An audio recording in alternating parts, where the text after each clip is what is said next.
नमस्कार दोस्तों, मैं अखिलेश विश्वकर्मा आप लोगों का स्वागत करता हूं। हम लोग हिंदी अनमोल ऑनलाइन डिजिटल प्लेटफॉर्म पर हिंदी साहित्य का इतिहास पढ़ रहे थे, जिसमें हमने हिंदी साहित्य इतिहास का प्रथम चरण आदिकाल में रासो साहित्य को देखा। रासो साहित्य में हमने 2 क्लासों को देख चुके हैं। अब आज हम देख रहे हैं क्लास संख्या 17 और इस रासो साहित्य का तीसरा भाग हम लोग देखेंगे। आज के दिन हम लोग पढ़ेंगे पृथ्वीराज रासो को। पृथ्वीराज रासो बहुत ही महत्वपूर्ण रचना है और बहुत ही इंपॉर्टेंट रचना है। बीते वर्षों में न जाने कितनी परीक्षाओं में यहाँ से क्वेश्चन आया है, जिसको हम लोग बहुत आराम से और समझते हुए पढ़ते आगे बढ़ेंगे। हेडिंग डाल लीजिए, पृथ्वीराज रासो।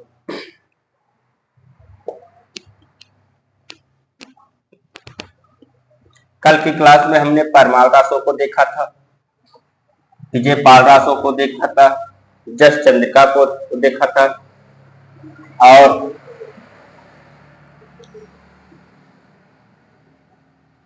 परमाल रासो को हमने बहुत अच्छे तरीके से समझाया आपको।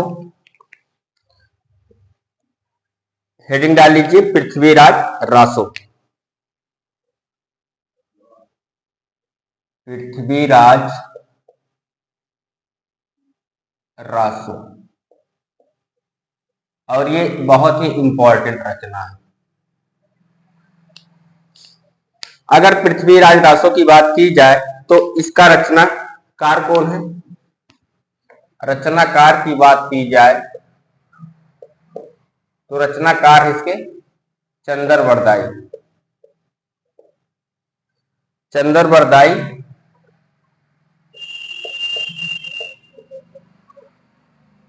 और रचना काल की बात की जाए, अगर रचना काल की बात की जाए, इसकी रचना कब हुई थी? 1193 ईस्वी। 1193 ईस्वी। अब इसके बारे में थोड़ा सा देखते हैं। ऐसा माना जाता है कि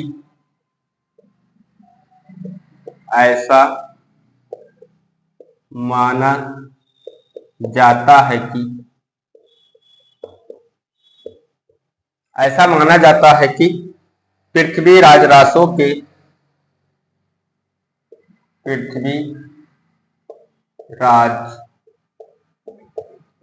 रासो के 61 सर्ग चंदरबरदाई ने लिखे।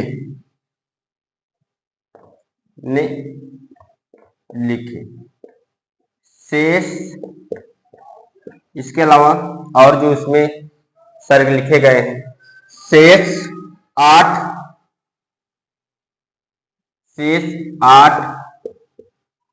सर्ग इनके पुत्र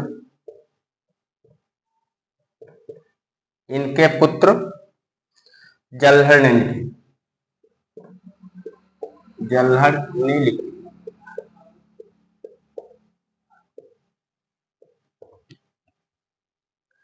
पहली बात, पृथ्वीराज रासो के रचनाकार कौन है? चंदरबरदाई। और पृथ्वीराज रासो कब रचा गया, कब लिखा गया? 1193 ईस्वी। पृथ्वीराज रासो में कितने सर्ग हैं? 69 सर्ग है। 69 सर्ग में 61 सर्ग किसने लिखे हैं? चंदरबरदाई ने लिखे हैं। और शेष 8 सर्ग किसने लिखे? चंदरबरदाई के पुत्र जल्हड़ ने लिखे। इतना पहले आप लोग देख लीजिए। हो गया। अब बात आती है, इसको नोट डाउन कर लिए, आइए आगे बढ़ते हैं। हमने पृथ्वीराज रासो के रचनाकार को जान लिया, कौन है? चंदरबरदाई। रचना काल कब है? 1193 ईस्वी। चंदरबरदाई ने कितने सर्ग लिखे हैं? 61 सर्ग लिखे हैं। और उन चंद्रबरदाई के पुत्र जलहर ने कितने सर्ग लिखे हैं? 8 सर्ग। अब बात आती है काव्य रूप की। अगर हम काव्य रूप की बात की जाए, काव्य रूप, अगर ये पूछा जाए कि कैसा काव्य रूप है, तो ये प्रबंधात्मक महाकाव्य है।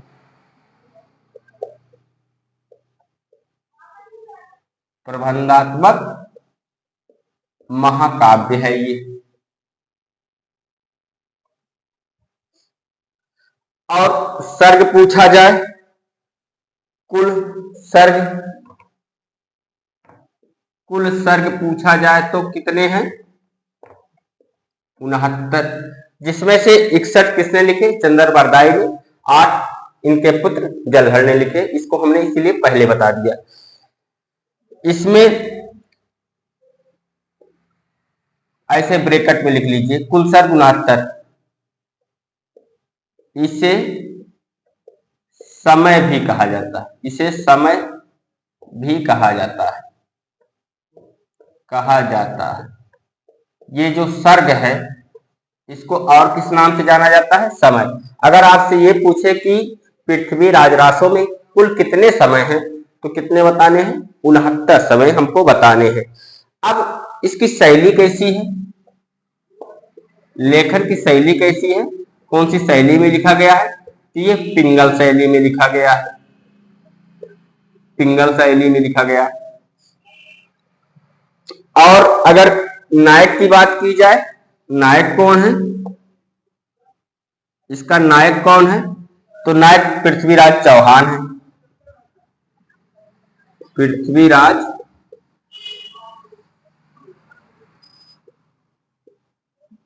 चौहान है। और कैसा नायक है ये धीरोदात्त नायक है। तो लिख लीजिए धीरोदात्त नायक।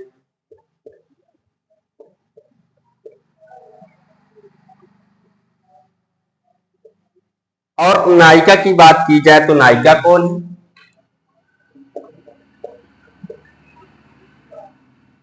नायिका है संयोगिता। नायिका कौन है? संयोगिता। और ये किस श्रेणी की नायिका है? ये मुग्धा श्रेणी की नायिका है। इसे भी लिख लीजिए, मुग्धा श्रेणी की नायिका है, मुग्धा श्रेणी की नायिका।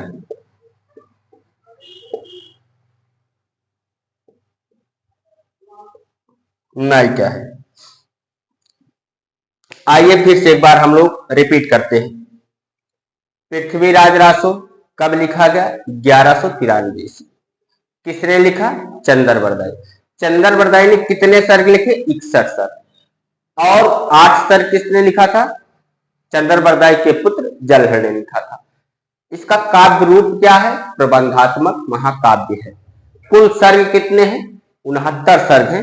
69 सर्ग में 61 चंद्रबरदाई के, 61 चंद्रबरदाई ने लिखे और 8 उसके पुत्र ने लिखे। हमने कई बार आपको इसको बता दिया। शैली पिंगल है। नायक कौन है? पृथ्वीराज चौहान है। और नायिका कौन है? संयोगिता है। किस प्रकार का नायक है? धीरो उदांत नायक है। और नायिका किस श्रेणी की है? तो मुग्धा श्रेणी की नायिका है। अब आप लोग इतना नोट डाउन करिए, फिर देखते हैं आगे।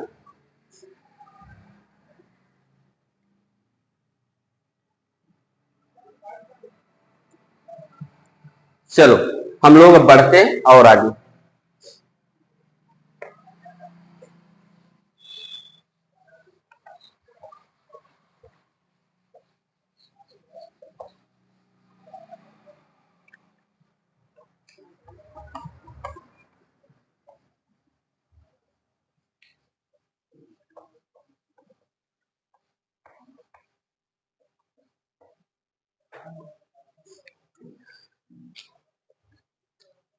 हेडिंग डाल लीजिए, पृथ्वीराज रासो के निम्नलिखित निम्नलिखित 4 रूपांतर, 4 रूपांतर उपलब्ध हैं।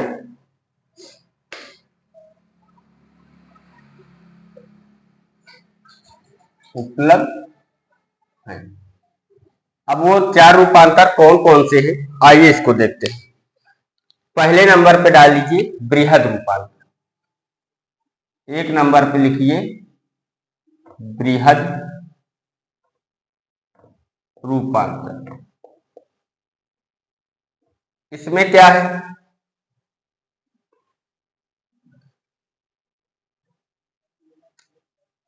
इसमें 16,306 छंद, 16,306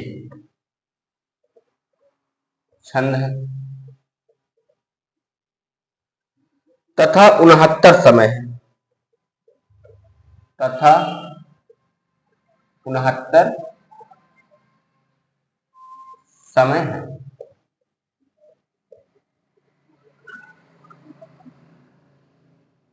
इसका प्रकाशन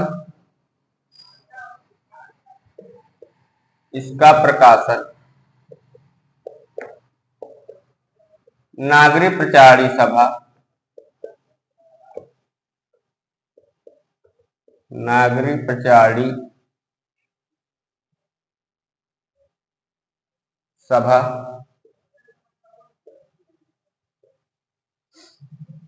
काशी से हुआ है,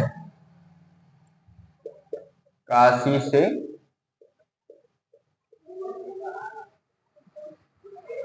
हुआ।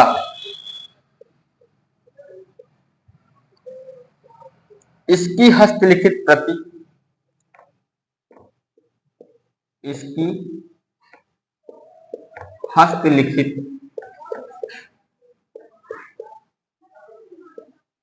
प्रति उदयपुर संग्रहालय में सुरक्षित है,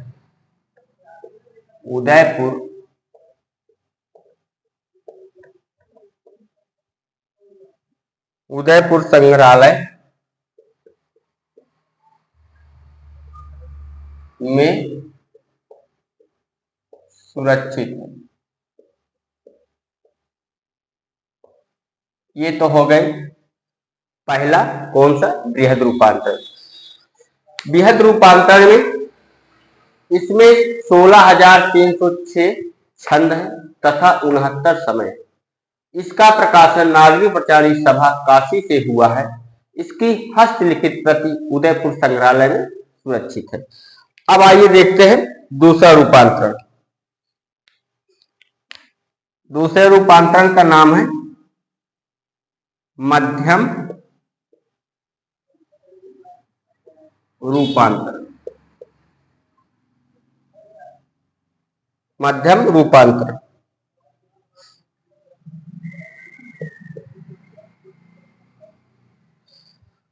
इसमें क्या है, इसमें 7,000 छंद,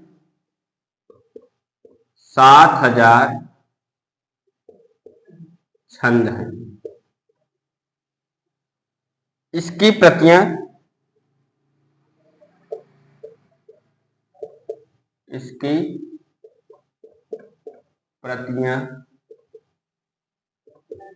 बीकानेर, इसकी प्रतियां बीकानेर एवं अबोहर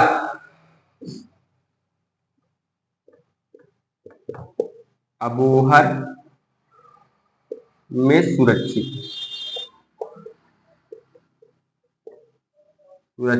है। ये तो हो गया हमारा मध्यम रूपांतरण। आइए तीसरा देखते हैं, क्या है, लघु रूपांतरण।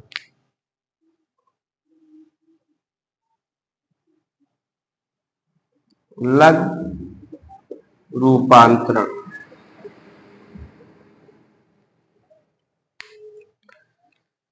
इसमें कितने छंद है, इसमें 3500 छंद है, 3,500 छंद है।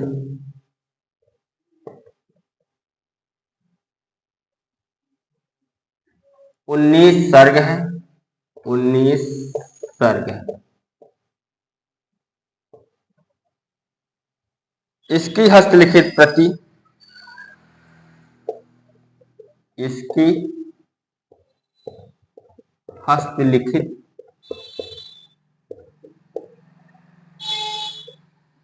प्रति बीकानेर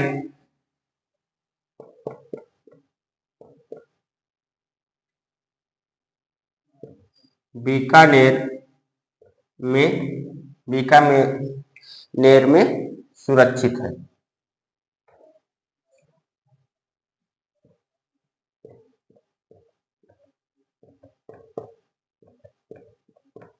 सुरक्षित है, इतना नोट डाउन कर लीजिए। फिर चौथा रूपांतरण हम लिखवाते हैं। पृथ्वीराज रासो के कितने रूपांतरण हैं? 4 रूपांतरण हैं। पहला बृहद रूपांतरण, इसमें कितने छंद है? 16,300 छंद हैं, 306 छंद हैं और समय 69 है। इसका प्रकाशन कहाँ से हुआ? नागरिक प्रचारी सभा काशी से हुआ है। इसकी हस्तलिखित प्रति उदयपुर संग्रहालय में सुरक्षित है। दूसरे का क्या नाम है? मध्यम रूपांतरण, इसमें कितने छंद हैं? 60,000 छंद हैं। इसकी प्रति बीकानेर और अबोहा में सुरक्षित है। तीसरा क्या है? लघु रूपांतरण, इसमें कितने छंद हैं? 3,500 छंद हैं। कितने समय है? लघु रूपांतरण में समय भी है, 19 समय है और इसकी हस्तलिखित प्रति बीकानेर में सुरक्षित है। इतना नोट डाउन कर लीजिए। फिर बढ़ते हम लोग आगे।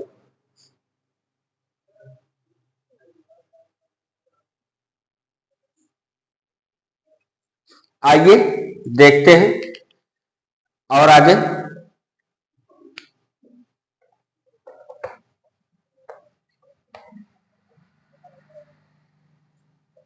तीन हो गया है, चौथा देखते हैं।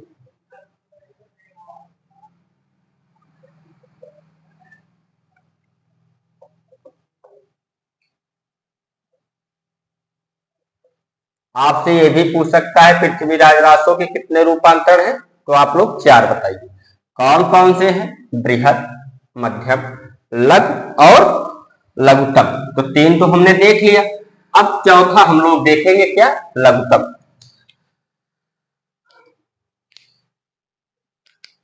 ये भी मिटा देते हैं, 4 नंबर डाल के लिखते हैं। 4 नंबर पे लिखिए लघुत्तम।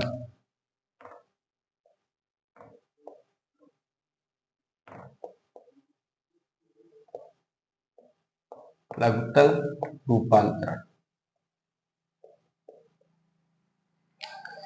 इसमें 1300 छंद हैं। इसमें 1300 छंद हैं। इसी को डॉक्टर दशरथ शर्मा, इसी को डॉक्टर दशरथ शर्मा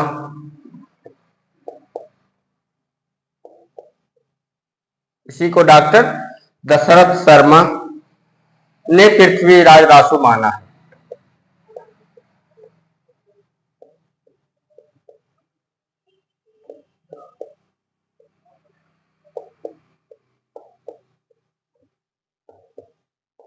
अब आपसे ये पूछा जाए कि दशरथ शर्मा ने पृथ्वीराज रासो के किस रूपांतरण को पृथ्वीराज रासो माना है? लघुत्तम रूपांतरण को ही पृथ्वीराज रासो माना है। इसका संपादन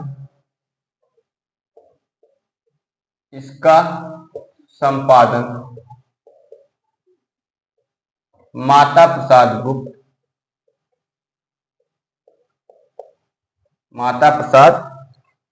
गुप्त ने किया है।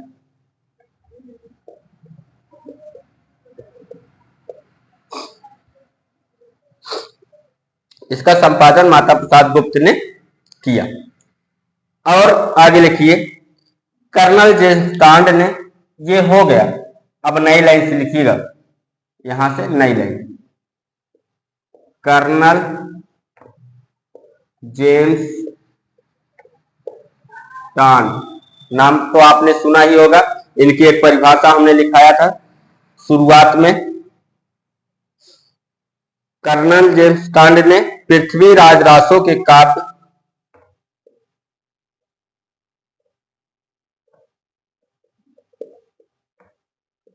पृथ्वीराज रासो के काव्य। कर्नल जेम्स टांड ने पृथ्वीराज रासो के काव्य सौंदर्य पर रीझ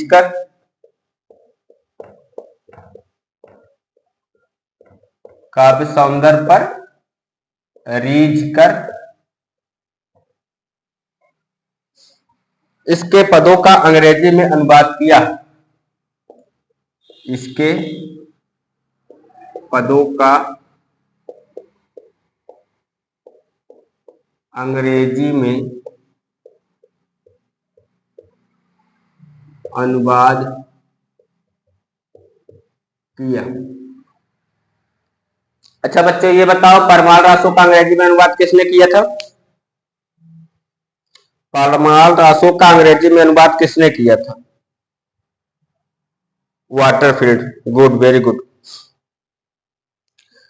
तथा इसका प्रकाशन अनुवाद किया। तथा इसका प्रकाशन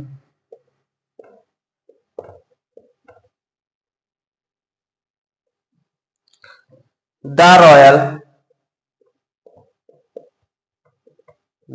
royal Asiatic society,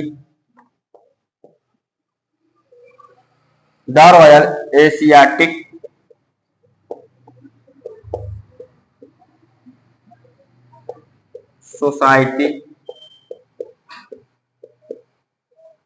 society of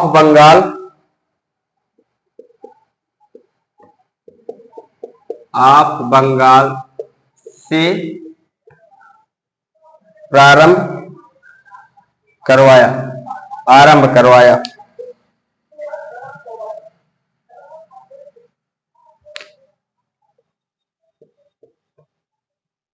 आरंभ करवाया। इसी बीच डॉक्टर वूलर को करवाया। इसी बीच डॉक्टर वूलर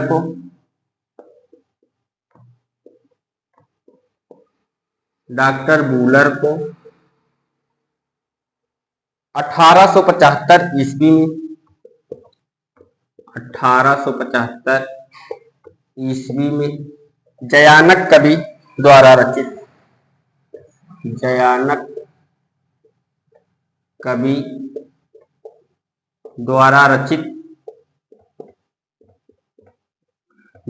कवि द्वारा रचित पृथ्वीराज विजय नामक रचना मिली। पृथ्वीराज विजय नामक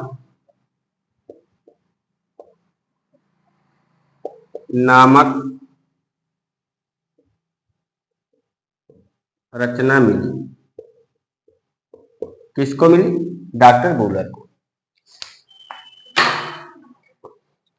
जिसमें संयोगिता हरण का चित्रण नहीं था। जिसमें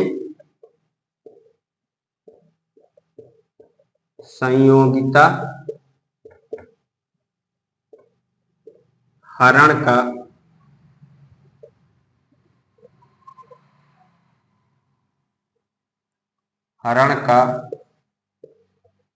चित्रण नहीं था।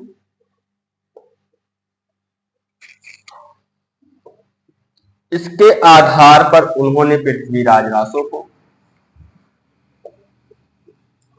इसके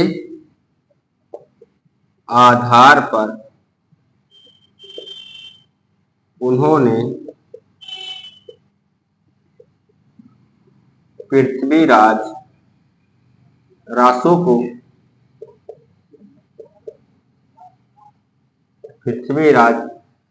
रासो को अप्रमाणित घोषित कर दिया। अप्रमाणित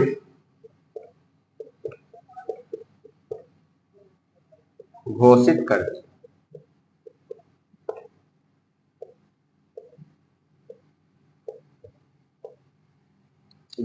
दिया। इसके बाद पृथ्वीराज रासो को इसके बाद पृथ्वीराज रासो की प्रामाणिकता को लेकर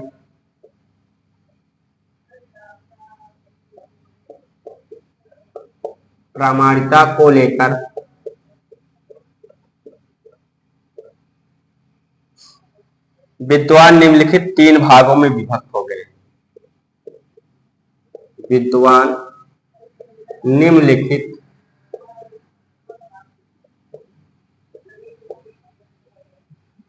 3 भागों में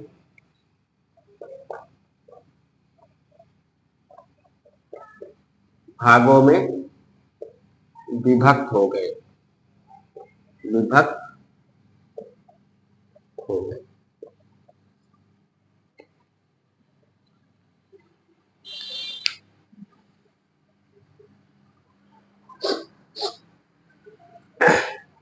हमने पृथ्वीराज रासो के कितने रूपांतर देखे? 4। पहला क्या था? पहला था बृहद, दूसरा था हमारा क्या? मध्यम, तीसरा था लघु और चौथा लघुत्तम। लघुत्तम को किसने पृथ्वीराज रासो माना है? डॉक्टर दशरथ शर्मा ने। कितने रूपांतर हैं? 1300। इसका संपादन किसने किया? माता प्रसाद गुप्त। अब इसके अलावा जो कहानी हुई उसको देखिए। कर्नल जेम्स टॉड ने पृथ्वीराज रासो के काव्य सौंदर्य पर रीझ कर इसके पदों का अंग्रेजी में अनुवाद किया तथा इसका प्रकाशन the Royal Asiatic Society of Bengal से आरंभ करवाया। इसी बीच डॉक्टर वूलर को 1875 ईस्वी में जयानक कवि द्वारा रचित पृथ्वीराज विजय नामक रचना मिली। किसको? डॉक्टर वूलर को 1875 में जयानक कवि द्वारा रचित पृथ्वीराज विजय नामक रचना मिली, जिसमें संयोगिता हरण का चित्रण नहीं था। उसमें संयोगिता हरण के बारे में कुछ नहीं बताया गया था। इसके आधार पर उन्होंने पृथ्वीराज रासो को, किसने? डॉक्टर वूलर ने, उन्होंने पृथ्वीराज रासो को अप्रमाणित घोषित कर दिया। इसके बाद पृथ्वीराज रासो की प्रमाणिकता को लेकर विद्वान 3 भागों में विभाजित हो गए। अब आप इसको नोट डाउन कर लीजिए। आइए देखते हैं वो 3 भाग कौन कौन से हैं जिसमें विद्वान विभाजित हुए थे और किसने क्या माना है। किसने अप्रमाणित माना है, किसने प्रमाणित माना है, किसने अर्ध प्रमाणित माना है। ये बहुत ही महत्वपूर्ण है। पहले आप इसको नोट डाउन कर लीजिए, फिर देखते हैं आगे।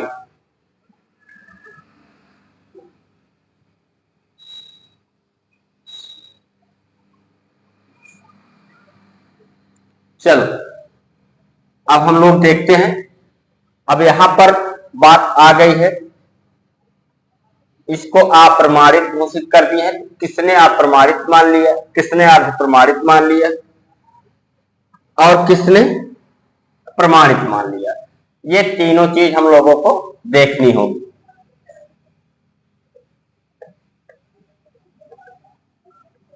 तो पहले आप एक तरफ लिख लीजिए अप्रमाणित मानने वाले विद्वान।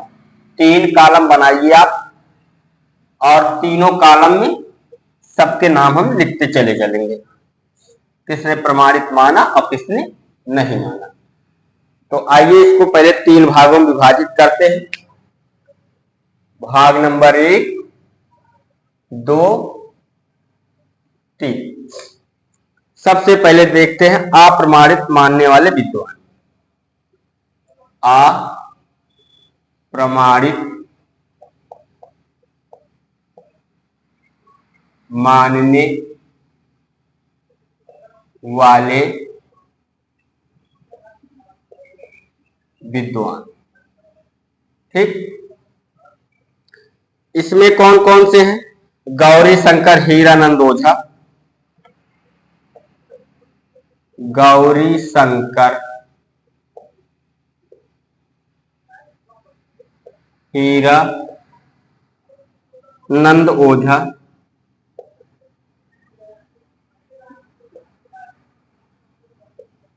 गौरी शंकर हीरानंद ओझा, मुंशी देवी प्रसाद, मुंशी देवी प्रसाद। और कौन है? डॉक्टर बूलर रामचंद्र शुक्ल, डॉक्टर बूलर, इन्हीं से तो सारी कहानियां शुरू हुई। आचार्य रामचंद्र शुक्ल, रामचंद्र शुक्ल। और कौन है? मुरारीदान,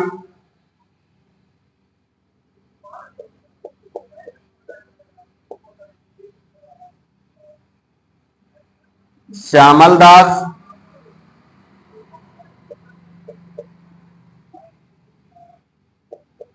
श्यामल दास है, मोतीलाल मीनारी, मोतीलाल मीनारी। ये अप्रमाणित मानते हैं। कौन कौन?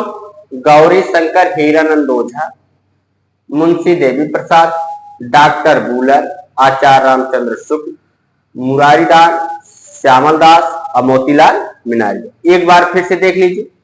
गौरी शंकर हीरानंद ओझा, मुंशी देवी प्रसाद, डॉक्टर बूलर, आचार्य रामचंद्र शुक्ल, मुरारीदास, श्यामल दास और मोतीलाल मीनारी। इसके बाद आइए देखते हैं अर्ध प्रमाणित मानने वाले विद्वान। अर्ध प्रमाणित मानने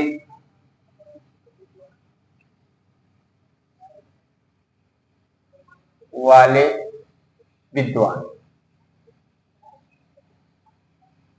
ये कौन कौन है? अगर चंद्र नाहटा, अगर चंद्र नाहटा,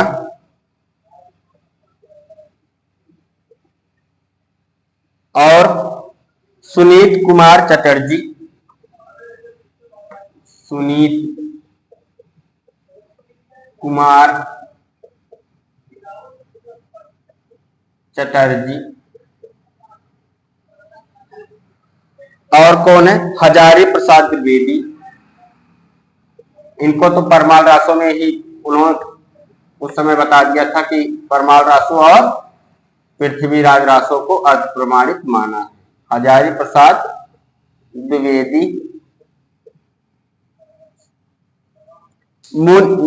मुनि जिन विजय, मुनि जिन विजय, ये याद करना होगा, इसको याद करना होगा। अर्ध प्रमाणित मानने वाले कौन कौन है? अर्ध प्रमाणित मानने वाले अगर चंद्र नाहटा, सुनीत कुमार चटर्जी, हजारी प्रसाद द्विवेदी, मुनिजिन विजय। अर्ध प्रमाणित मानने वाले कौन कौन है? अगर चंद्र नाहटा, सुनीत कुमार चटर्जी, हजारी प्रसाद द्विवेदी और मुनिजिन विजय। आइए प्रमाणित मानने वाले विद्वान।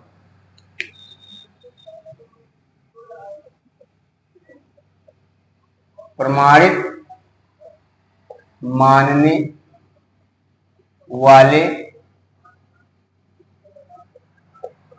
विद्वान इसमें कौन कौन है? श्याम सुंदर दास, मोहनलाल विष्णुलाल, श्याम सुंदर दास,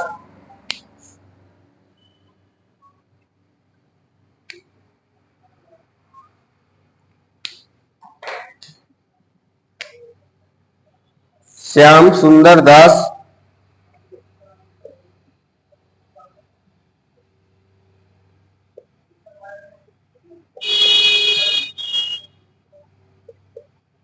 Mohanlal Vishnulal,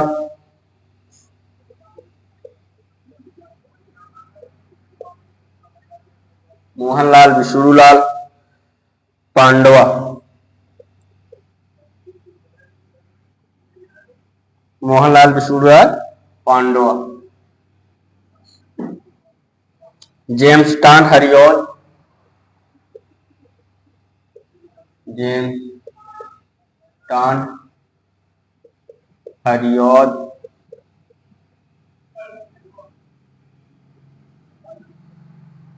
Dasharath Sharma, doctor Nagendra, doctor Dasharath Sharma, doctor Nagendra, doctor Nagendra, Grierson Mishra बंधुओं, ग्रियर्सन और मिश्र बंधु, मिश्र बंधु किसने किसने प्रमाणित माना है? श्याम सुंदर दास ने माना है, मोहनलाल विष्णुलाल पांडवा ने माना है, जेम्स टांड ने माना है, हरिऔध ने माना है, डॉक्टर दशरथ शर्मा ने माना है, डॉक्टर नगेंद्र ने माना है, ग्रियर्सन ने माना है और मिश्र बंधुओं ने माना है। एक बार फिर से देख लीजिए प्रमाणित मानने वाले विद्वान कौन कौन से हैं। गौरी शंकर हीरानंद ओझा है, मुंशी देवी प्रसाद है, डॉक्टर बूलर है, आचार्य रामचंद्र शुक्ल है, मुरारी दान है, श्यामल दास है, मोतीलाल मीनार्य है। इसी के साथ आप फिर देख लीजिए अर्ध प्रमाणित मानने वाले विद्वान कौन कौन से हैं। अर्ध प्रमाणित मानने वाले विद्वान अगर चंद्र नाहटा है, सुनीत कुमार चटर्जी हैं, हजारी प्रसाद द्विवेदी हैं और मुनिजी विजय हैं। अगर प्रमाणित मानने वाले विद्वान की बात की जाए तो कौन कौन है? श्याम सुंदर दास है, मोहनलाल विष्णुलाल पांडवा है, जेम्स टांड है, हरिऔध है, डॉक्टर दशरथ शर्मा है, डॉक्टर नगेंद्र ग्रियर्सन है। आपसे ऐसा पूछा जाएगा कि किसने अर्ध प्रमाणित नहीं माना है या किसने प्रमाणित नहीं माना है, किसने प्रमाणित माना है, किसने अप्रमाणित नहीं माना है, आपसे ऐसे ही क्वेश्चन पूछा जाएगा। तो आप लोग इसमें से दो क्रम तो जरूर तैयार कर लीजिएगा। अप्रमाणित मानने वाले, अर्ध प्रमाणित मानने वाले, ये दो चाहे तैयार कर लो और चाहे आप अर्ध प्रमाणित मानने वाले और प्रमाणित मानने वाले विद्वानों को याद कर लो। दो तो आप अगर याद रखेंगे तो सर का अपने आप पकड़ लेंगे। आइए देखते हैं अब पृथ्वीराज रासो की भाषा।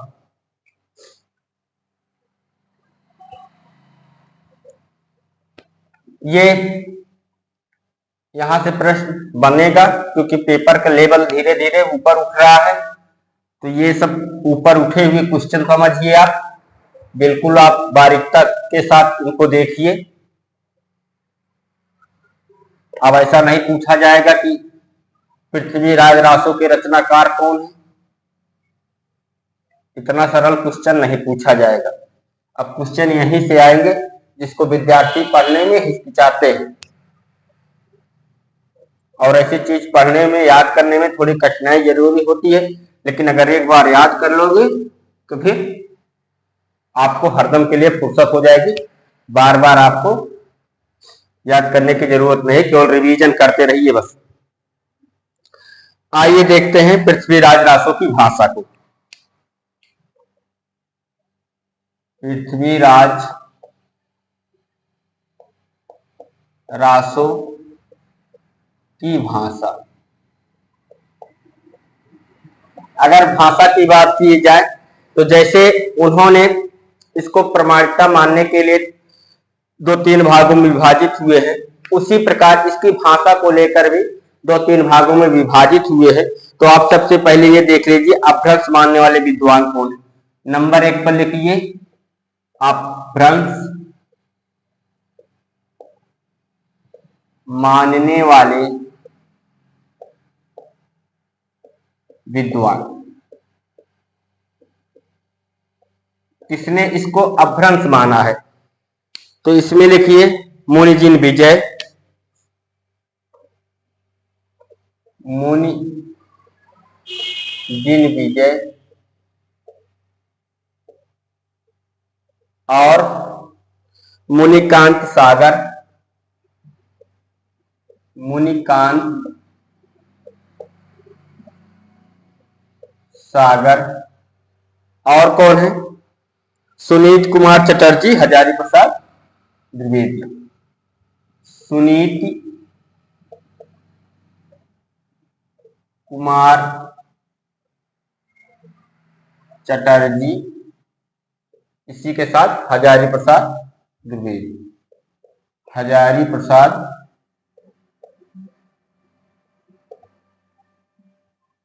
द्विवेदी। इन्होंने क्या माना है? अभ्रंश माना है कि पृथ्वीराज रासो की भाषा क्या है? अभ्रंश है। डिंगल मिश्रित ब्रज भाषा किसने माना है? 2 नंबर पर लिखिए, डिंगल मिश्रित ब्रज भाषा किसने माना है? दशरथ शर्मा, डॉक्टर रामकुमार वर्मा और मोतीलाल मीनारिया। इसमें लिखिए डॉक्टर दशरथ शर्मा,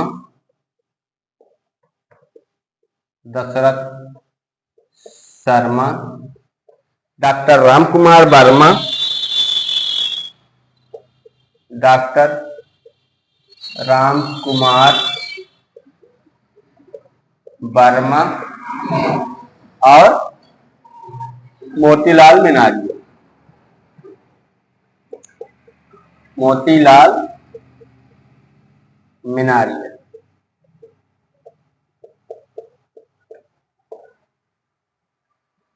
इन्होंने क्या माना है? डिंगल मिश्रित ब्रज भाषा माना है। इसी के साथ आइए देखते हैं आगे, पिंगल शैली एवं ब्रज भाषा मानने वाले। पिंगल शैली किसने माना है? पिंगल शैली एवं ब्रज भाषा, इन्होंने क्या माना? डिंगल और ब्रज भाषा माना। इन्होंने क्या माना? पिंगल शैली एवं ब्रज भाषा मानने वाले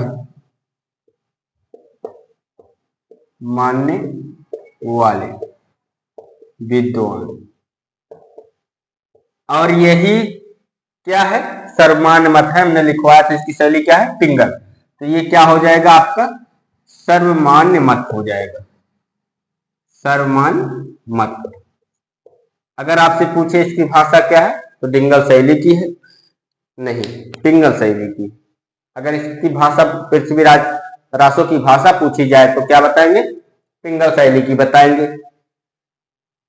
पिंगल शैली एवं ब्रज भाषा ऐसे भी लिखा सकता है, तो आप इसको गलत मत काटिएगा, ये सही भी। आइए इसमें देखते हैं विद्वानों के नाम को। उदय नारायण तिवारी, इसमें कौन कौन है? उदय नारायण तिवारी, उदय नारायण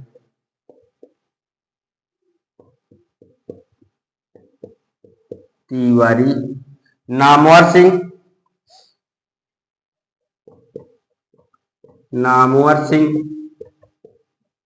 ग्रियर्सन,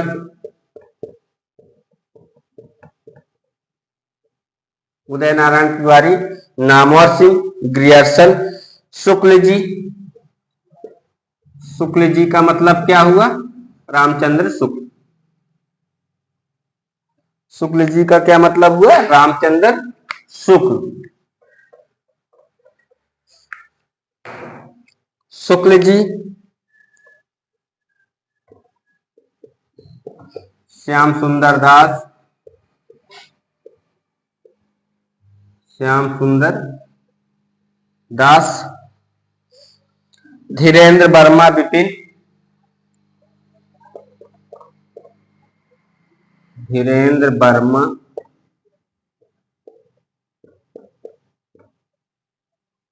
विपिन, बिहारी द्विवेदी, बिहारी द्विवेदी, त्रिवेदी। ये क्या है? पिंगल शैली एवं ब्रज भाषा मानने वाले विद्वान है। आइए देखते एक बार अभ्रंश मानने वाले कौन कौन है? मुनिजिन विजय, मुनिकांत सागर, सुनीत कुमार चटर्जी, हजारी प्रसाद द्विवेदी। डिंगल मिश्रित ब्रज भाषा मानने वाले विद्वान कौन कौन है? डॉक्टर दशरथ शर्मा है, डॉक्टर रामकुमार वर्मा है, मोतीलाल मीनारिया है। और इसके साथ साथ अगर हम देखें पिंगल शैली एवं ब्रज भाषा मानने वाले विद्वान कौन कौन से हैं, तो उदय नारायण तिवारी हैं, नामवर सिंह है, ग्रियर्सन है, शुक्ल जी हैं, श्याम सुंदर दास है, धीरेन्द्र वर्मा, डॉक्टर धीरेन्द्र वर्मा इनको कहते हैं, आप धीरेन्द्र वर्मा लिख लीजिए, विपिन बिहारी द्विवेदी। इतने लोग जो हैं पृथ्वीराज रासो की भाषा को पिंगल एवं ब्रजभाषा माना है। आइए अब हम लोग देखते हैं पृथ्वीराज रासो के महत्वपूर्ण सर्ग कौन कौन से हैं। उसमें से 69 सर्गों में जो महत्वपूर्ण सर्ग हैं उनके बारे में जान लेते हैं।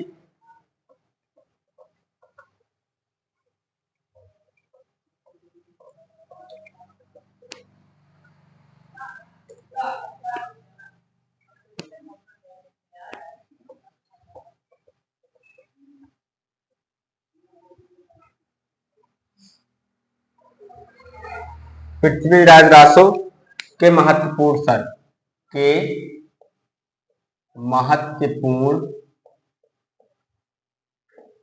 सर्ग ये हेडिंग डाली।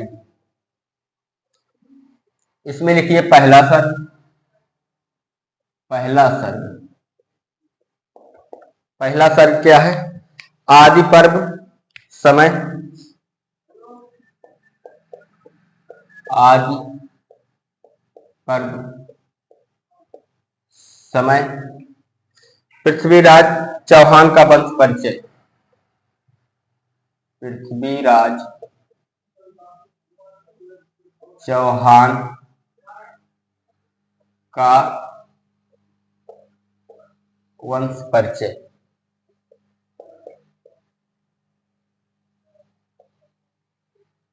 दूसरा सर्ग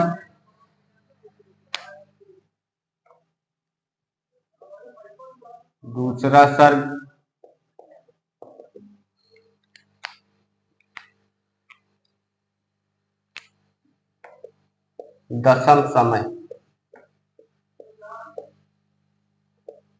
इसमें क्या है? विष्णु के 10 अवतारों का वर्णन। विष्णु के 10 अवतारों का वर्णन। विष्णु के 10 अवतारों का वर्णन।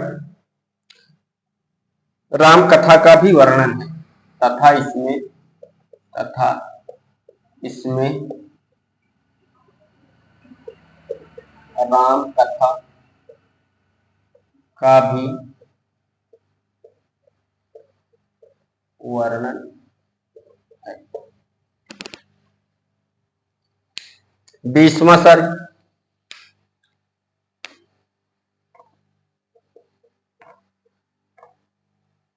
20वां सर्ग क्या है? पद्मावती समय।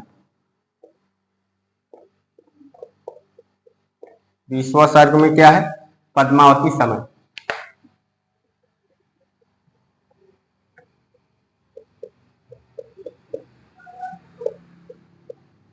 पद्मावती समय। उसके बाद 57वां सर्ग।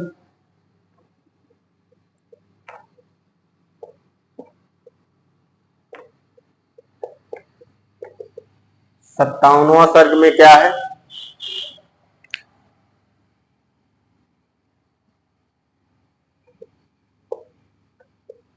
कैसमास वध।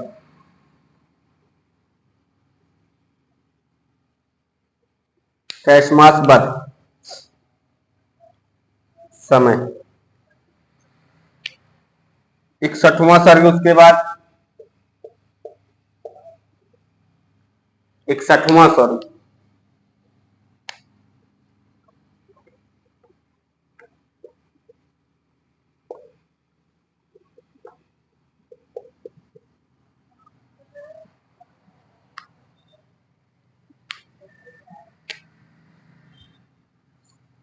61वां सर्ग में क्या है? कन्नौज समय। कन्नौज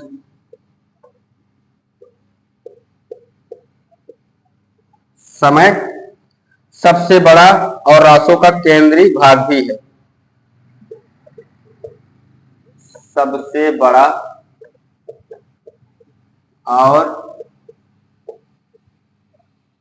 रासों का केंद्रीय भाग भी है।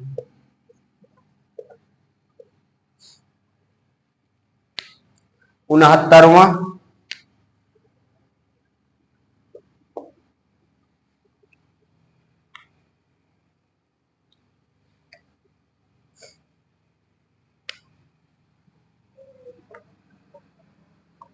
69वां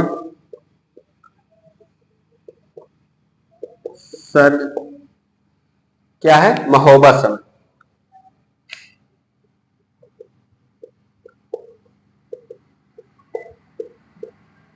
महोबा समय।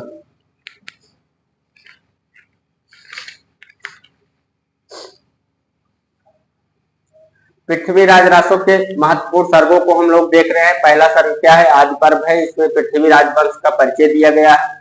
दूसरा सर्ग क्या है? दशम समय में विष्णु के 10 अवतारों का वर्णन है, वर्णन तथा इसमें राम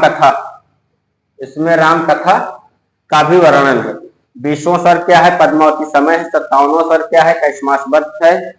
और 61वां सर्ग क्या है? कन्नवत समय है। 69वां सर्ग क्या है? महोबा का समय है। अब आप लोग इसको नोट डाउन कर लिए हैं। आगे बढ़ते हम लोग आगे और देखते हैं क्या पृथ्वीराज रासो के संदर्भ में महत्वपूर्ण तथ्य।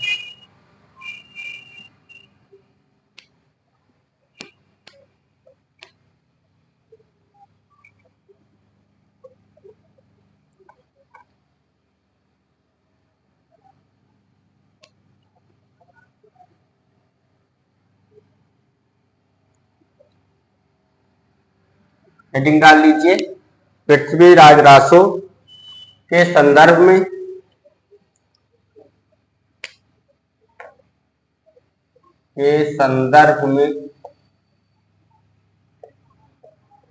महत्वपूर्ण तथ्य। पृथ्वीराज रासो में 68 तरह के छंदों का प्रयोग हुआ है। पृथ्वीराज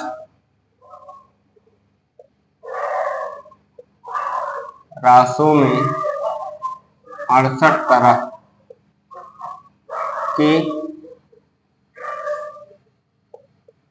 छंदों का प्रयोग हुआ है।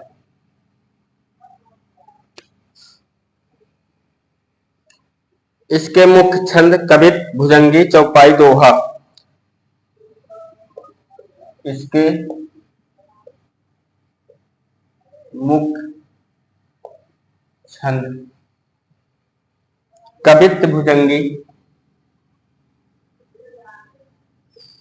कवित, भुजंगी, चौपाई,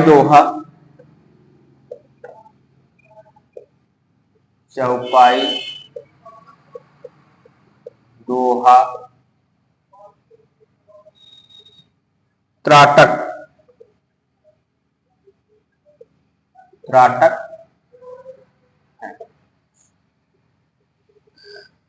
पृथ्वीराज रासो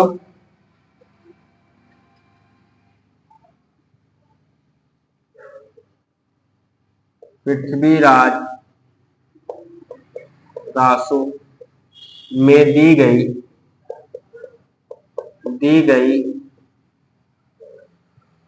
घटनाओं एवं इतिहास में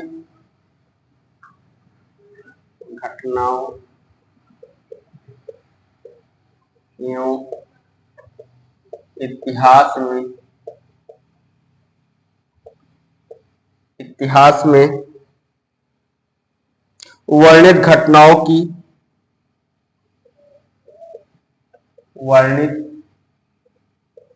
घटनाओं की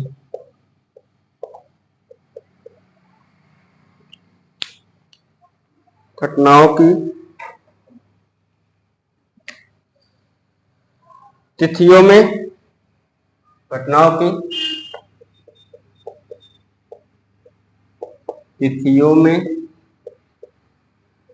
80 से 90 वर्षों का अंतर मिलता है। 80 से 90 वर्षों का अंतर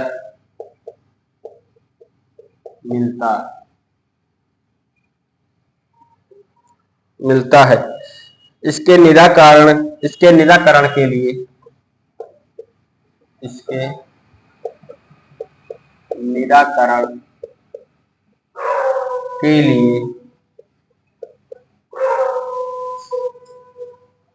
मोहनलाल विष्णुलाल पांडवा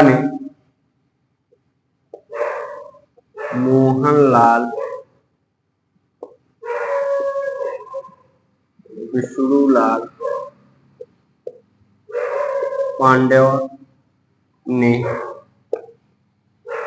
आनंद संवत की कल्पना की।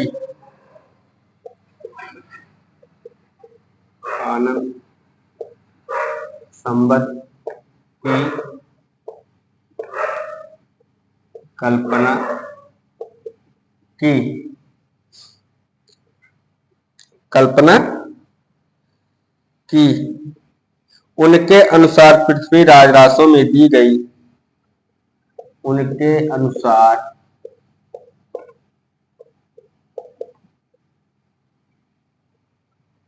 पृथ्वीराज रासो में दी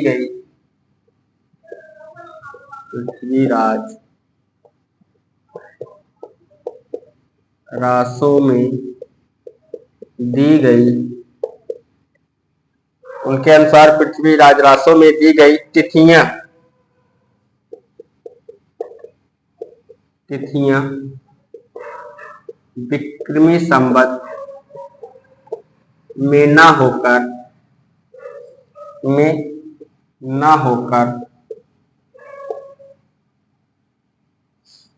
आनंद संवत में है।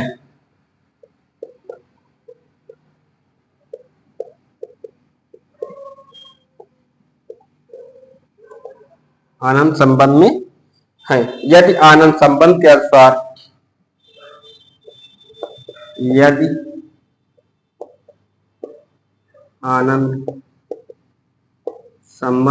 अनुसार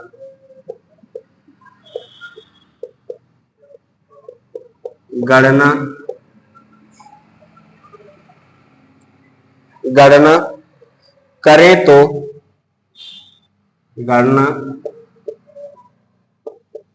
करें तो तिथियां इतिहास से मेल खा जाती हैं।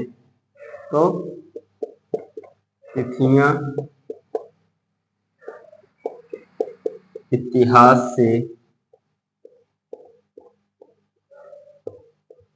मेल खा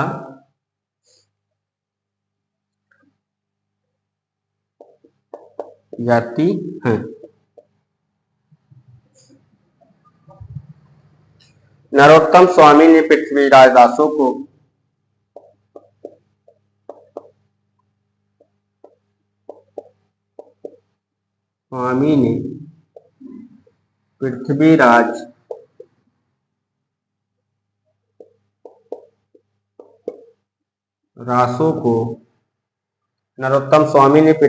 रासो को मुक्तक रचना माना है।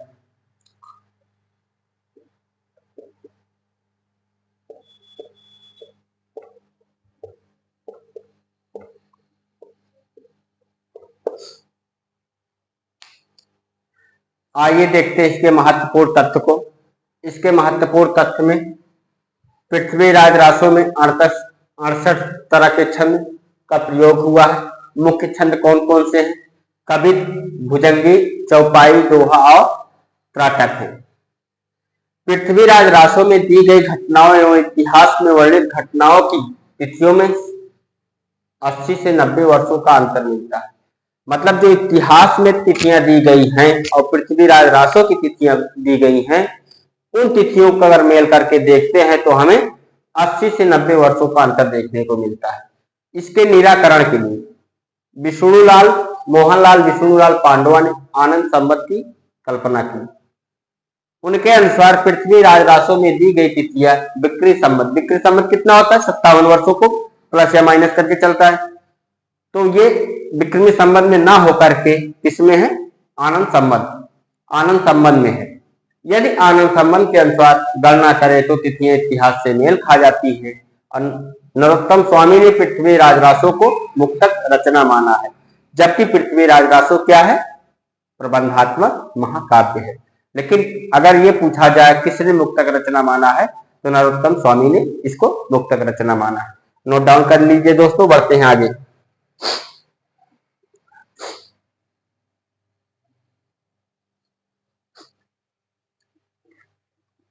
चलो आगे देखते हैं और मुख्य तत्व क्या है इसमें।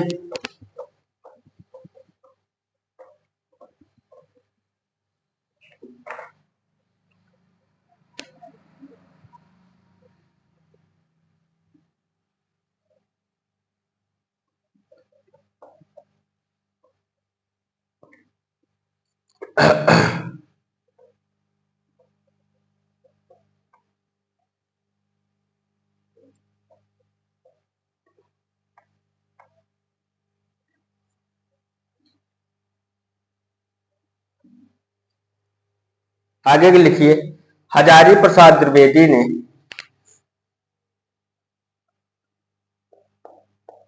हजारी प्रसाद द्विवेदी ने हजारी प्रसाद द्विवेदी ने पृथ्वीराज रासो को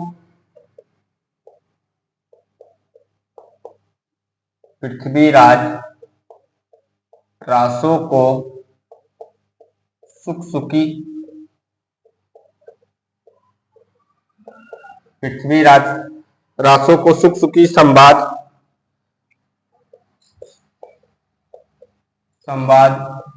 में रचित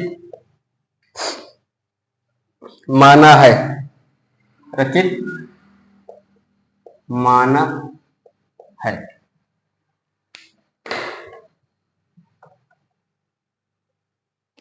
सुकसुकी संवाद में रचित माना है। उनके अनुसार जिन अंशों में उनके अनुसार जिन अंशों में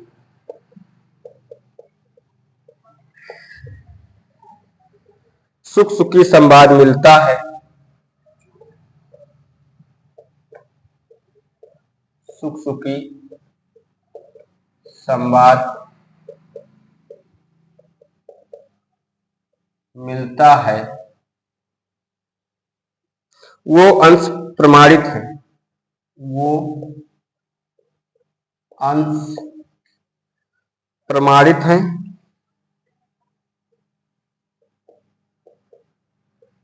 वो अंश प्रमाणित है तथा जिन अंशों में सुकसुकी संवाद नहीं मिलता तथा जिन अंशों में सुकसुकी संवाद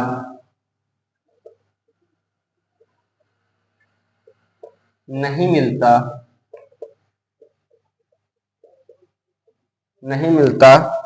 वो अंश अप्रमाणित है। वो अंश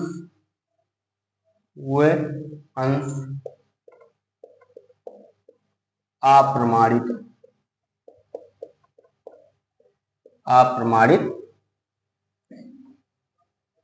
है। ये किसका मानना है? हजारी प्रसाद द्विवेदी का। आगे लिखिए, डॉक्टर नागेंद्र ने इसे विशाल घटना कोश कहा है। इसे विशाल घटना कोश कहा है। डॉक्टर नागेंद्र ने इसे विशाल घटना कोश कहा है। गुलाब राय ने इसे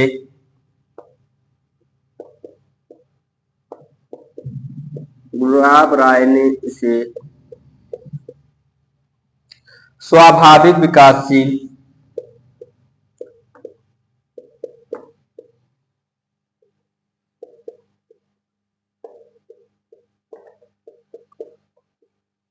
स्वाभाविक विकासशील महाकाव्य कहा है? महाकाव्य कहा है? श्याम सुंदर दास और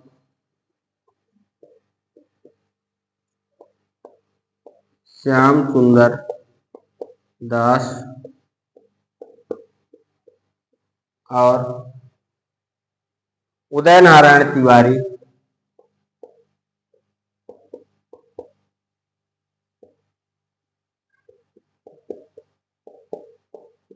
नारायण तिवारी इसे विशाल वीर काव्य कहा है। ने इसे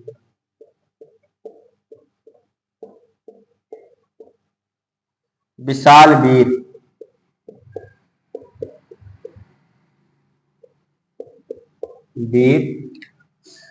काव्य मानते हैं, कहा है नहीं, मानते। हजारी प्रसाद द्विवेदी ने पृथ्वी राजरासों को सुख-सुखी संवाद में रचित माना है। उनके अनुसार जिन अंशों में सुख-सुखी संवाद मिलता है वो अंश प्रमाणित है और जिन अंशों में सुख-सुखी संवाद नहीं मिलता वो अंश अप्रमाणित है। ये कथन किसका है? हजारी प्रसाद द्विवेदी। पृथ्वी राजरासों को विशाल घटनाकोश किसने कहा है? डॉक्टर नागेंद्र। स्वाभाविक विकासशील महाकाव्य किसने कहा है? तो गुलाब राय ने। और विकास वीर काव्य कौन मानता है? तो श्याम सुंदर दास ने। एक बार फिर से आप लोग ध्यान दीजिए, हजारी प्रसाद द्विवेदी ने सुख-सुखी संवाद माना है, डॉक्टर नागेंद्र ने विकास विशाल घटनाकोश माना है और गुलाब राय ने स्वाभाविक विकासशील महाकाव्य माना है और श्याम सुंदर दास ने, और श्याम सुंदर दास के साथ कौन है? उदय नारायण तिवारी ने इसे विशाल वीर काव्य मानते हैं। आप देखो एक बार फिर से, हजारी प्रसाद द्विवेदी सुख-सुखी संवाद मानते हैं और नागेंद्र विशाल घटनाकोश मानते हैं, गुलाब राय स्वाभाविक विकासशील मानते हैं, उदय नारायण तिवारी और उनके साथ कौन है? श्याम सुंदर दास। श्याम सुंदर दास उदय नारायण तिवारी क्या मानते हैं? विशाल वीर काव्य मानते हैं। नोट डाउन कर लीजिए, फिर बढ़ते हैं आगे।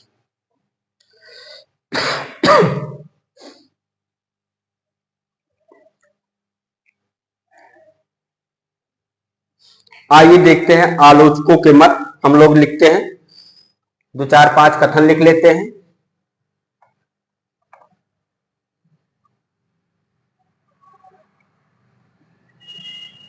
हेडिंग डाल लीजिए, क्या? पृथ्वी राजरासों के संदर्भ में आलोचकों के मत। पृथ्वी राजरासों के संदर्भ में आलोचकों के मत।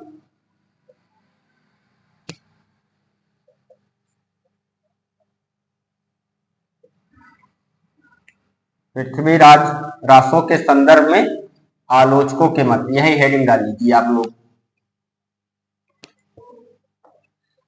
चलो मैं लिख देता हूं, लिखिए।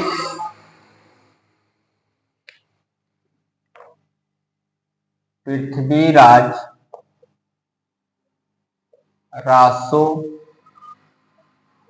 के संदर्भ में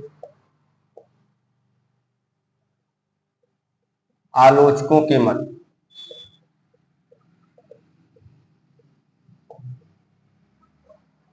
के मत या कथन, जो भी आप लिखना चाहिए लिख लीजिए।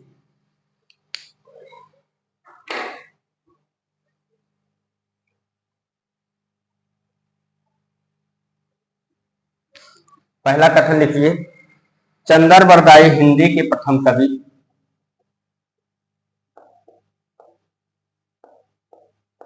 चंदर बरदाई हिंदी के प्रथम कवि माने जाते हैं। प्रथम कवि माने जाते हैं और इनका पृथ्वी राजरासों और इनका पृथ्वीराज रासो हिंदी का प्रथम महाकाव्य है। पृथ्वीराज रासो हिंदी का प्रथम महाकाव्य है। महाकाव्य है। चंदर बरदाई हिंदी के प्रथम कवि माने जाते हैं और इनका पृथ्वीराज रासो हिंदी का प्रथम महाकाव्य है। ये कथन किसका है? रामचंद्र शुक्ल का। तो आप लोग लिख लीजिए, कथन किसका है? आचार्य रामचंद्र शुक्ल। इसके बाद दूसरा कथन लिखिए, पृथ्वीराज रासो इतिहास नहीं। पृथ्वीराज रासो इतिहास नहीं है, काव्य ग्रंथ है। काव्य ग्रंथ। जयानक का पृथ्वीराज विजय भी। जयानक का पृथ्वीराज विजय भी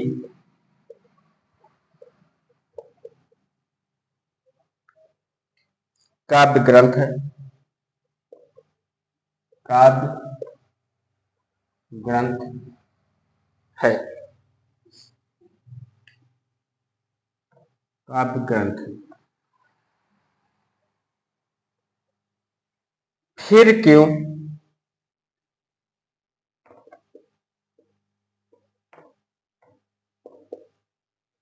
फिर क्यों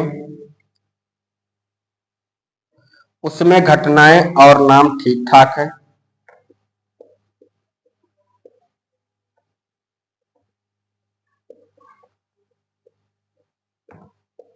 फिर क्यों उसमें घटनाएं और नाम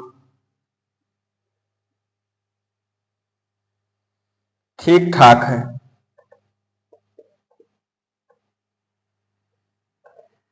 ठीक ठाक है। यह पूरा ग्रंथ वास्तव में जाली है। यह पूरा ग्रंथ, यह पूरा ग्रंथ वास्तव में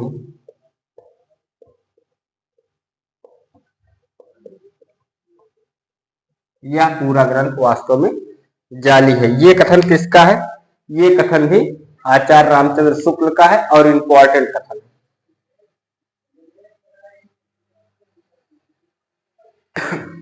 पृथ्वीराज रासो को जाली किसने कहा? जाली ग्रंथ किसने कहा?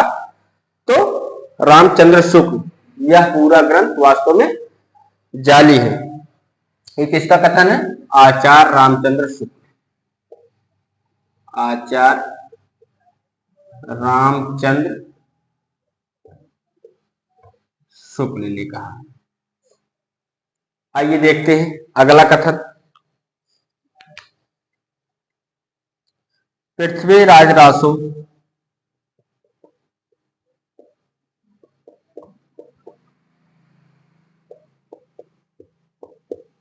पृथ्वीराज रासो प्राचीन काल की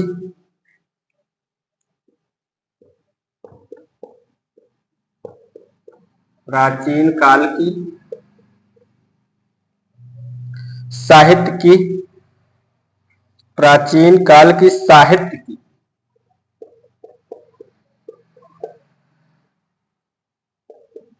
साहित्य की पिंगल भाषा का ग्रंथ है। पिंगल भाषा का ग्रंथ है। ये कथन किसका है? ये कथन है श्याम सुंदर दास का। श्याम सुंदर दास, ये कथन किसका है? श्याम सुंदर दास। अगला कथन आइए देखते हैं। ज्यादा कथन नहीं लिखवाएंगे, बस 2-4 कथन लिखवाएंगे बस। पृथ्वीराज रासो एक राजनीतिक महाकाव्य है। पृथ्वीराज रासो एक राजनीतिक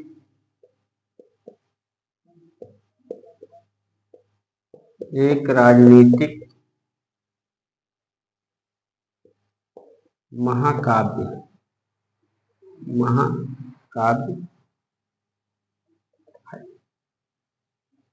एक राजनीतिक महाकाव्य है। ये कथन किसका है? ये कथन है डॉक्टर बच्चन सिंह।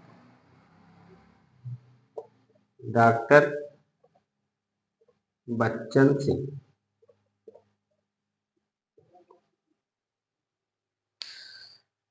अगला कथन लिखिए। पृथ्वीराज रासो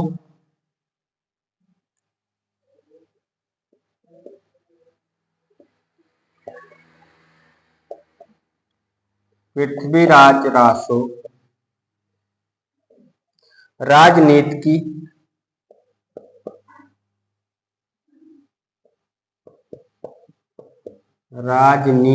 की महाकाव्यात्मक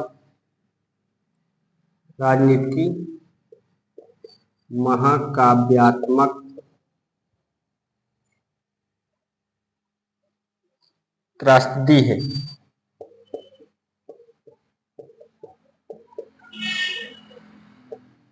ये कथन किसका है?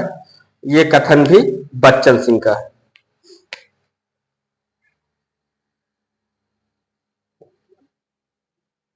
बच्चन सिंह,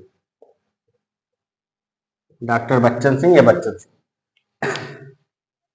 हम देख रहे हैं पृथ्वीराज रासो के संदर्भ में जो आलोचकों के मत हैं, हम उनको देख रहे हैं। चंदर बरदाई हिंदी के प्रथम कवि माने जाते हैं और उनका पृथ्वीराज रासो हिंदी का प्रथम महाकाव्य है। ये कथन किसका है? आचार्य रामचंद्र शुक्ल का। दूसरा क्या कथन है? पृथ्वीराज रासो इतिहास नहीं है, काव्य ग्रंथ है। जयानक का पृथ्वीराज विजय भी काव्य ग्रंथ है। फिर कि उसमें घटनाएं और नाम ठीक ठाक है या पूरा ग्रंथ वास्तव में जाली है। ये कथन किसका है? रामचंद्र शुक्ल का। पृथ्वीराज रासो प्राचीन काल की साहित्य की पिंगल भाषा का ग्रंथ है। ये कथन किसका है?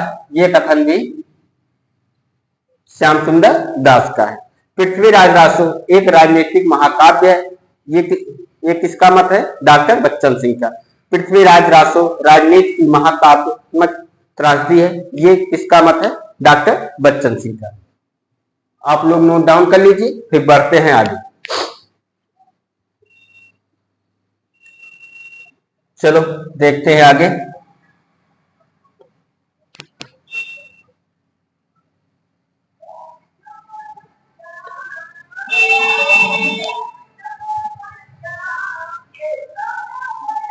पृथ्वीराज रासो एक महत्वपूर्ण रचना है, इसीलिए इसकी क्लास थोड़ी सी लंबी हो रही है।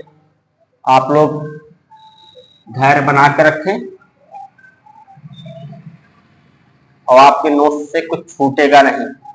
जो कुछ आएगा इसी आपके नोट्स से ही आना चाहिए। आपको इतने बारीकता के साथ बता दिया जा रहा है कि आपके नोट्स से कुछ बाहर जाने की उम्मीद खत्म हो जाएगी, क्योंकि जब पढ़े रहेंगे तभी हम क्वेश्चन को हल कर पाएंगे।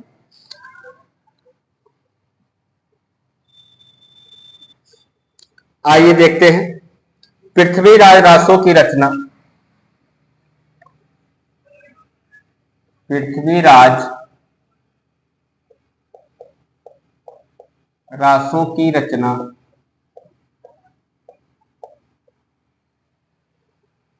सुखसुखी संवाद के रूप में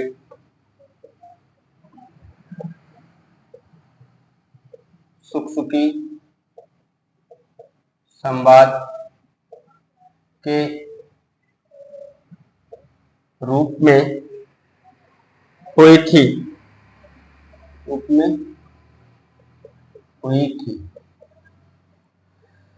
जिन सर्गों में यह शैली नहीं मिलती है, जिन सर्गों में यह शैली नहीं मिलती है, जिन सर्गों में यह शैली नहीं मिलती है, उन्हें प्रक्षिप्त माना चाहिए। उन्हें प्रक्षिप्त मानना चाहिए।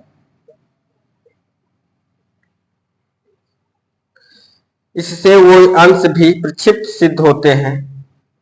इससे वे अंश भी प्रक्षिप्त सिद्ध होते हैं। प्रक्षिप्त सिद्ध होते हैं,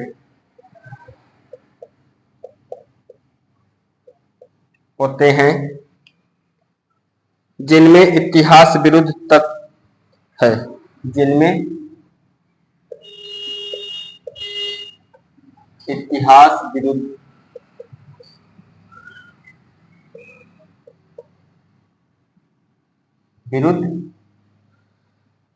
तत्व है। यह कथन किसका है? यह कथन है हजारी प्रसाद द्विवेदी। ये किसका कथन है?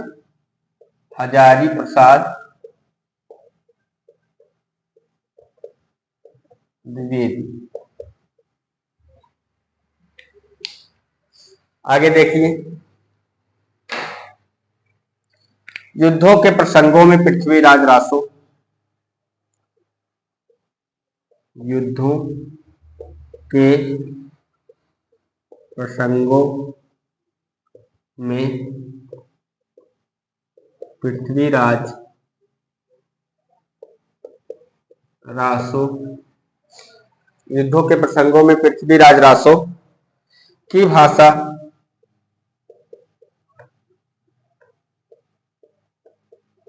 डिंगल का रूप धारण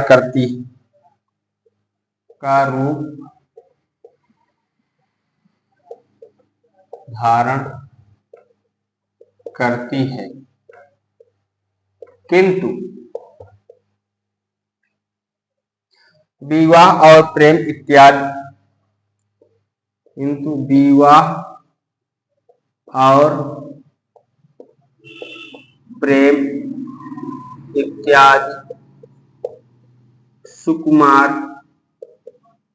इत्यादि सुकुमार प्रसंगों में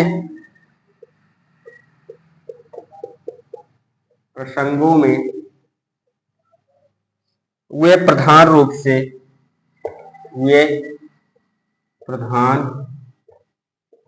रूप से पिंगल ही बनी रहती है। पिंगल ही बनी रहती है। पिंगल ही बनी रहती है। वस्तुतः मूल पृथ्वीराज रासो। वस्तुतः मूल पृथ्वीराज रासो। वस्तुतः मूल पृथ्वीराज रासो सौर सैनी अपभ्रंश में लिखा गया था।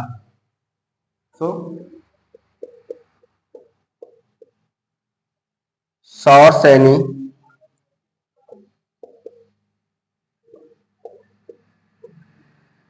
अपभ्रंश में लिखा गया था। जो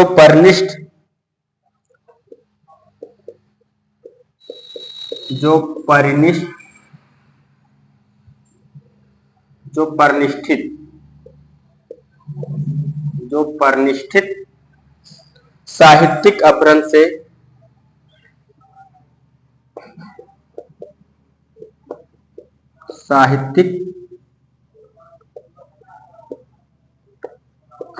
से थोड़ी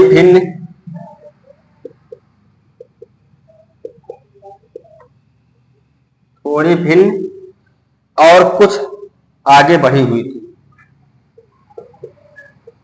और कुछ आगे बढ़ी हुई थी। ये कथन किसका है? हजारी प्रसाद द्विवेदी।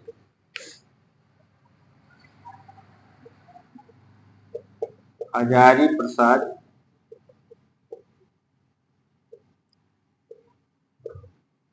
द्विवेदी। पृथ्वीराज रासो की भाषा, ये हो गया, ये हो गया, ये पृथ्वीराज रासो की भाषा, पृथ्वीराज रासो की भाषा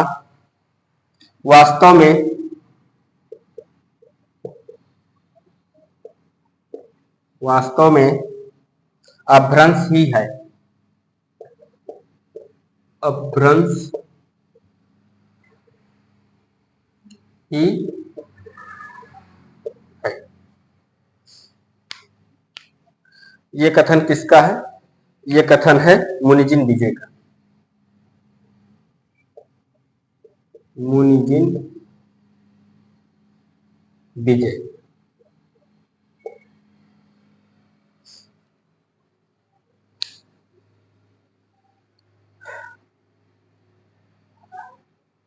देखिए, पृथ्वीराज रासो की रचना सुख-सुखी संवाद के रूप में हुई थी। जिन सर्गों में यह शैली नहीं मिलती उन्हें प्रक्षिप्त मानना चाहिए। इससे वे अंश भी प्रक्षिप्त सिद्ध होते हैं जिनमें इतिहास विरुद्ध तत्व हैं। ये कथन किसका है? हजारी प्रसाद द्विवेदी का। युद्धों के प्रसंगों में पृथ्वीराज रासो की भाषा डिंगल का रूप धारण करती है, किंतु विवाह और प्रेम इत्यादि सुकुमार प्रसंगों में वो प्रधान रूप से पिंगल ही बनी रहती है। वस्तुतः मूल पृथ्वीराज रासो सौतेनी अपभ्रंश में लिखा गया था, जो परनिष्ठ साहित्यिक अपभ्रंश से थोड़ी भिन्न और कुछ आगे बढ़ी हुई थी। ये कथन किसका है? हजारी प्रसाद द्विवेदी का। पृथ्वीराज रासो की भाषा वास्तव में अपभ्रंश ही है।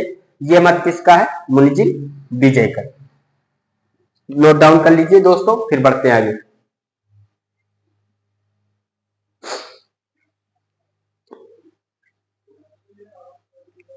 चलो आगे देखते हैं।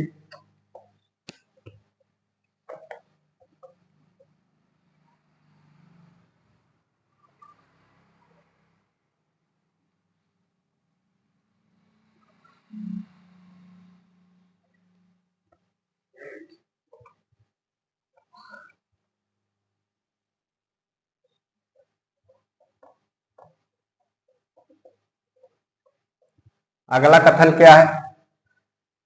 कथन कुछ हमको लगता है ज्यादा हो रहा है क्या?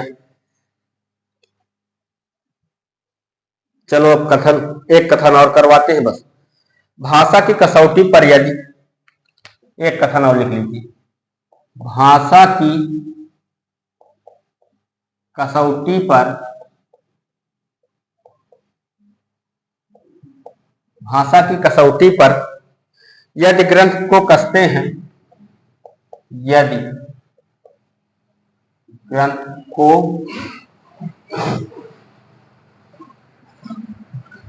कसते हैं, यदि ग्रंथ को कसते हैं तो और भी निराश होना पड़ता है। तो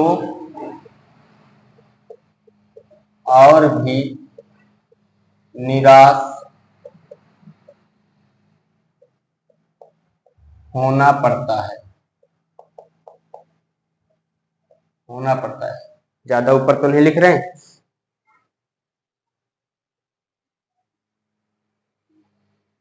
थोड़ा सा ऊपर ज्यादा हो रहा है, रुको।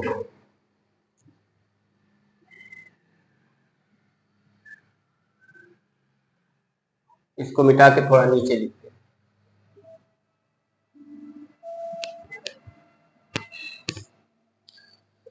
भाषा की कसौटी पर यदि ग्रंथ को कसते हैं,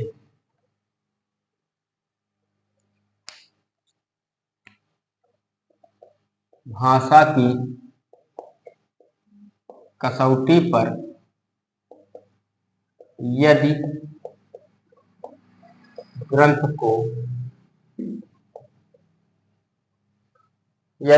को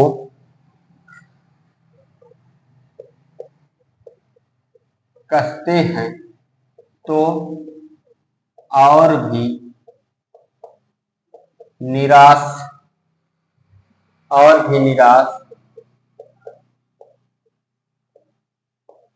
होना पड़ता है, और भी निराश होना पड़ता है,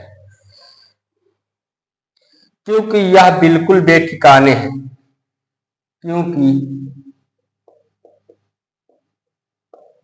यह बिल्कुल बेठिकाने है, क्योंकि यह बिल्कुल बेठिकाने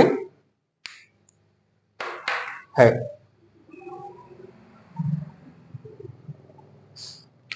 उसमें व्याकरण आदि की कोई व्यवस्था नहीं, उसमें व्याकरण आदि की कोई व्यवस्था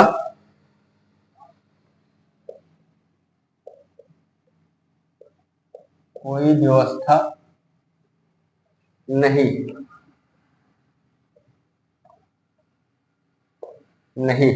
ये कथन किसका है? ये कथन है रामचंद्र शुक्ल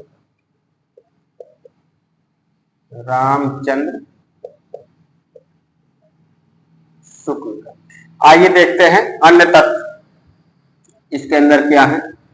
हेडिंग डाल लीजिए अन्य तथ्य।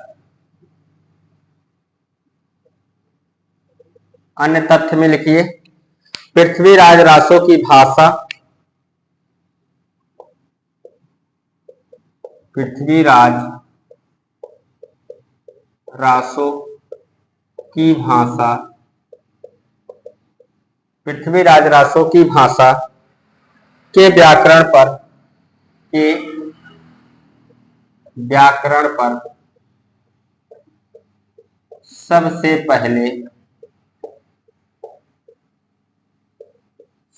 पहले विचार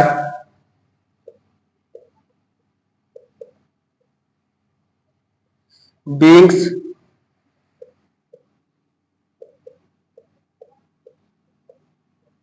ने 1873 ईस्वी में प्रस्तुत किए। इसने 1873 ईस्वी में प्रस्तुत की। हार्ले दूसरे वैज्ञानिक थे। हार्ले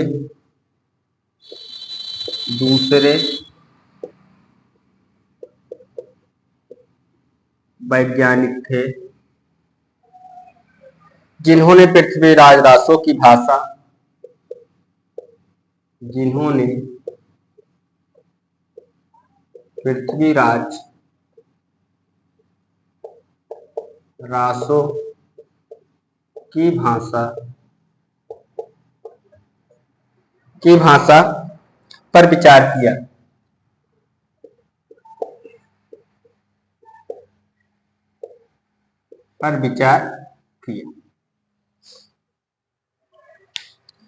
चंद्रबरदाई ने पृथ्वीराज रासो की भाषा को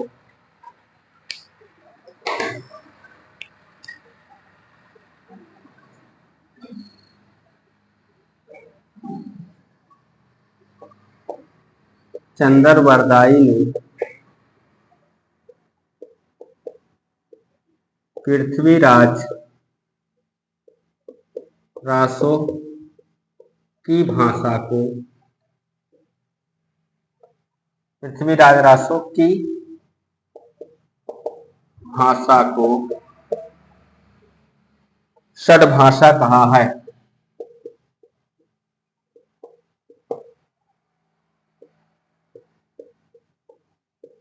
कहा है। अब ये षड्भाषा कौन कौन सी है, लिख लीजिए।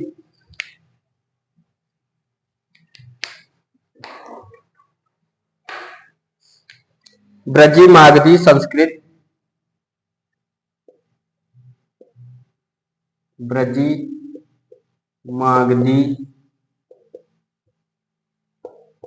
संस्कृत, संस्कृत को अमर भाषा कहा गया है। अमर भाषा। नाग, नाग भाषा किसको कहा गया है, प्राकृत तथा अपभ्रंश को। प्राकृत प्लस अपभ्रंश। यवन, यवन मतलब तुर्की, तुर्की को, और फारसी।